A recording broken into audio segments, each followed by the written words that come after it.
Welcome to this class on changing data types and casting in Python as part of the Python Made Easy series. In this training class, we'll talk about how we change data types both implicitly and explicitly in Python. Let's jump in.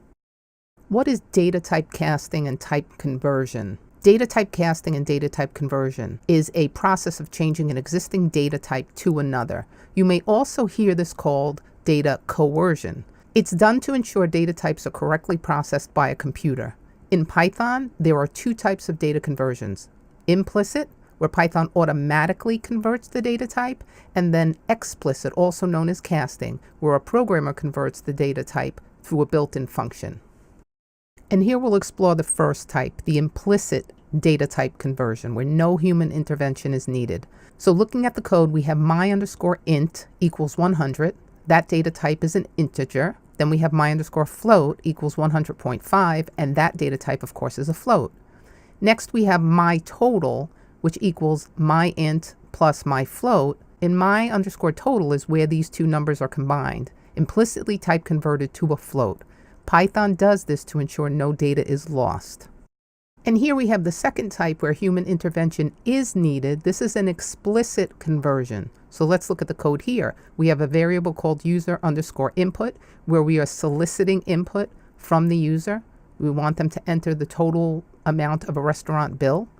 Then we print out user_int type is. We look for the type against user_int. That comes back as a string, as it always is with the input method.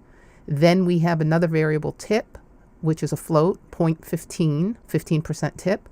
And finally, we have total, which is where we must convert the user_int variable to a float to be able to calculate the percent of the tip with the total bill. And you see that comes out to be 120.92, yada, yada. This is a second example of explicit conversion. This time, we will convert an integer to a string. So we have shoes, 125, it's an integer. Then we simply want to print out your shoes cost, and we want to be able to concatenate a string $ to the dollar amount. But to be able to do that and not leave a space, we have to use the plus operator. We see that it prints out your shoes cost $125. This happens courtesy of the string function. And finally, a last example of explicit conversion. This is where we're going to take a list and convert it into a set so that we can remove duplicates. So you see in our code we have list 1 with a whole bunch of numbers, and some of them repeat themselves, like 2 1s, 2 7s, 2 5s, 2 4s.